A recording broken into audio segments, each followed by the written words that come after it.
दोस्तों, आज के सोशल मीडिया के ज़माने में हम सभी लोग किसी न किसी सोशल मीडिया प्लेटफॉर्म का यूज़ अपने मनोरंजन के लिए करते हैं। पर आज की ये कहानी एक ऐसी लड़की की है जो इन्हीं सोशल मीडिया प्लेटफॉर्म का यूज़ अमीर लड़कों को ठगने के लिए किया करती थी। इस लड़की का ये मानना था कि वो लोगों को तब तक लूटती रहेगी जब तक कि दुनिया की महंगी से महंगी चीज़ें उसे सस्ती न लगने लगें। वैसे तो ये लड़की अपने गांव के काफी प्रतिष्ठित और पढ़े लिखे परिवार से आती थी, पर इसने पैसों को आसानी से कमाने के लिए जो रास्ता चुना, उसने एक परिवार को हमेशा के लिए बर्बाद कर दिया।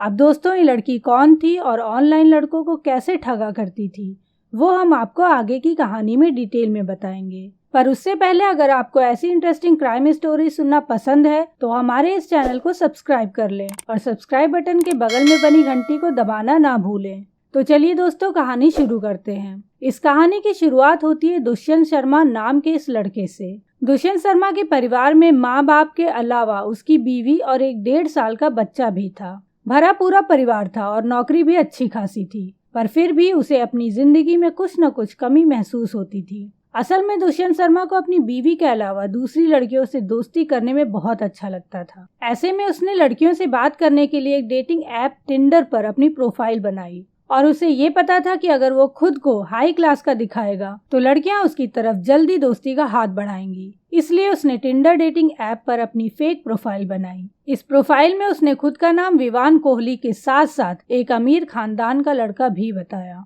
ऐसे तो वो एक साधारण मिडिल क्लास से आता था, पर उसने डेटिंग ऐप पर अपनी कुछ तस्वीरें ऐसी डाल रखी थी कि जिसे देखकर ये लगे कि वो काफी पैसे वाला है। पर उसे ये नहीं पता था कि एक दिन उसकी यही हाई क्लास प्रोफाइल उसके जान की दुश्मन बन जाएगी। असल में दोस्तों, हुआ यूं कि टिंडर ऐप पर उसकी मुलाकात एक लड़की से हुई जिसका नाम था प्रिया सेठ। दोनों की ऑनलाइन चैटिंग शुरू हो जाती है और फिर बातों ही बातों में उनका रिश्ता धीरे धीरे और गहरा होता चला जाता है। इस दौरान दोनों एक दूसरे से कई बार कॉफी पीने के बहाने से भी मिले, पर प्रिया सेठ को कभी ये पता ही नहीं चला कि जिस शख्स से वो मिल रही है क्या वो सच में विवान कोहली है या फिर कोई और।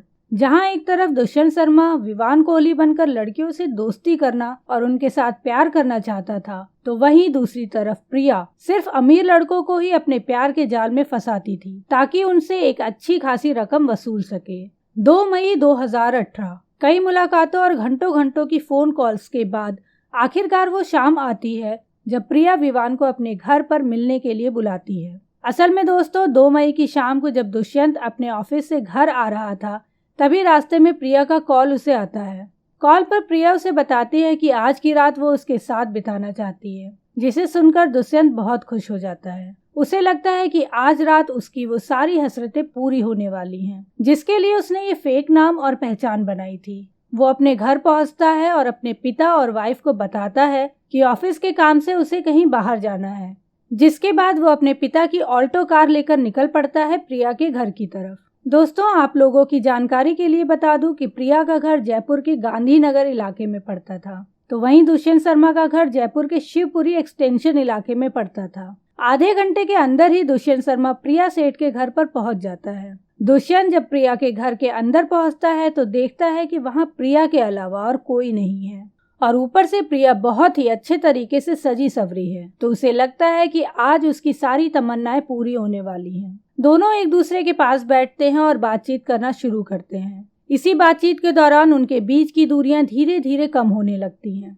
और फिर दोनों एक दूसरे की बाहों में खो जाते हैं। थोड़ी देर बाद जब इनके बीच फिजिकल रिलेशन बन जाता है, तब प्रिया विवान कोहली यानी कि दुष्यंत से बोलती है कि क्या वो उसे कुछ पैसे उधार दे सकता है। पहले तो दुष्यंत हाँ में हामी भर देता है, पर जब प्रिया उससे 10 लाख रुपयों की बात करती है तो दुष्यंत के होश उड़ जाते हैं। तब वो प्रिया को अपनी सारी असलियत बताता है और बोलता है कि इतने सारे पैसे उसके पास नहीं है। इसके बाद प्रिया गुस्से में जोर से चिल्लाती है और दूसरे कमरे से निकलकर 2 लड़के इस कमरे में आ जाते हैं। जब तक दुष्यंत को कुछ समझ में आता तब तक उन दोनों लड़कों ने दुष्यंत के हाथ पैर बांध दिए। असल में दोस्तों, प्रिया का प्लान ये था कि पहले वो विवान कोहली से फिजिकल रिलेशन बनाएगी और वो दोनों लड़के चुपके से उन दोनों का एक अश्लील वीडियो बना लेंगे और उसके बाद प्रिया विवान कोहली से पैसे मांगेगी और अगर विवान कोहली पैसे देने से इनकार करेगा तो वो लोग इसी वीडियो से उसे ब्लैकमेल करेंगे। प्रिया सेठ की इस प्लानिंग में बाकी के जो लड़के शामिल थे उनमें से एक का नाम था दीक्षांत कामरा और दूसरे का नाम लक्ष्य वालिया था। प्रिया ने प्लानिंग तो पूरी कर रखी थी, पर लड़का चुनने में वो धोखा खा गई थी। जहां अब तक प्रिया ने इसी प्लानिंग के तहत कई लड़कों से पैसे वसूले थे, तो वहीं इस बार उसके हाथ कुछ भी नहीं लग रहा था। इसी वजह से प्रिया बहुत गुस्से में आ जाती है और इसी गुस्से में आकर वो एक के बाद एक कई गलतियां करना शुरू कर देती है। पहले तो वो दुष्यंत को बोलती है कि अपने पिता को फोन करके 10 लाख रुपए अभी के अभी अपने अकाउंट में मंगाओ, नहीं तो हम तुम्हें जिंदा नहीं छोड़ेंगे। दुष्यंत प्रिया का ये रूप देखकर पूरी तरह से डर जाता है और अपने पिता को कॉल करके बताता है कि उसे कुछ लोगों ने किडनैप कर लिया है और अगर 10 लाख नहीं दिया तो जान से मार देंगे। इसके बाद प्रिया फोन ले लेती है और दुष्यंत के पिता को धमकी देती है कि अगर पुलिस के पास गए तो तुम्हारे बेटे को जान से मार दूंगी। दुष्यंत के पिता के पास 10 लाख नहीं थे, तो उन्होंने प्रिया को 3 लाख तुरंत ट्रांसफर करने की बात कही, जिस पर प्रिया ने उन्हें ढेर सारी गालियां दी, लेकिन अंतिम में जाकर 3 लाख पर उनकी बात तय हो जाती है। जिसके बाद दुष्यंत के पिता ने अगले दिन सुबह सुबह ही 3 लाख रुपए दुष्यंत के अकाउंट में ट्रांसफर कर दिया। फिर प्रिया ने दुष्यंत के एटीएम कार्ड से उन पैसों को निकाल लिया और उसके बाद उन लोगों को ये लगा कि अगर दुष्यंत को छोड़ देंगे तो वो पुलिस के पास जाकर इन सब की सारी सच्चाई बता देगा। इसलिए प्रिया ने अपने दोस्तों के साथ मिलकर दुष्यंत की हत्या कर दी और फिर इन लोगों ने दुष्यंत की डेड बॉडी को सूटकेस में डालकर एक सुनसान इलाके में फेंक दिया। दोस्तों, आगे की कहानी में मैं आपको इनका एक वीडियो भी दिखाऊंगी जहाँ इन तीनों ने ऑन कैमरा ये कबूला है कि दुष्यंत की हत्या इन्होंने कैसे की। उधर दुष्यंत के पिता अपने बेटे के बारे में पता लगाने के लिए बार बार प्रिया को कॉल कर रहे थे, पर अब वो नंबर स्विच ऑफ बता रहा था। जिसके बाद उन्होंने पुलिस स्टेशन में जाकर पुलिस वालों को सारी बात बताई और अपने बेटे की किडनैपिंग की एफआईआर दर्ज कराई। अब पुलिस इस केस की छानबीन में जुट जाती है और शाम होते होते पुलिस वालों को एक लावारिस लाश के मिलने की सूचना मिलती है। जिसके बाद पुलिस वालों ने दुष्यंत के पिता को उस लाश की पहचान के लिए बुलवाया। असल में दोस्तों, उस लाश की पहचान पुलिस वाले इसलिए नहीं कर पा रहे थे क्योंकि उसका चेहरा कातिल ने पूरी तरह से खराब कर दिया था। पर उस लाश को देखते ही दुष्यंत के पिता ये समझ चुके थे कि उनका बेटा अब इस दुनिया में नहीं रहा, क्योंकि उस लाश के गले में जो ताबीज थी वो दुष्यंत को उसके पिता ने ही दी थी। अब पुलिस के लिए ये केस किडनैपिंग से मर्डर का बन चुका था। इसके बाद पुलिस वालों ने दुष्यंत के कॉल डिटेल से प्रिया सेठ का नंबर निकाला और उसका लोकेशन ट्रैक करके पुलिस वालों ने 4 मई 2018 यानी कि लाश मिलने के अगले दिन ही गांधीनगर रेलवे स्टेशन से प्रिया और उसके दोनों साथियों को गिरफ्तार कर लिया। असल में दोस्तों, प्रिया सेठ, दीक्षांत कामरा और लक्ष्य वालिया तीनों मर्डर करने के बाद जयपुर छोड़कर भागने की फिराक में थे ताकि पुलिस वालों के हाथ कभी वो लगे ही ना। पर उनकी सोच से कहीं जल्दी पुलिस उन तक पहुंच गई और फिर इसके बाद पुलिस वालों की पूछताछ के दौरान प्रिया सेठ की सारी कहानी सामने आ गई, जिसे सुनकर पुलिस वाले भी हैरान रह गए। दोस्तों, प्रिया सेठ के माता पिता जयपुर के एक छोटे से गाँव में रहा करते थे।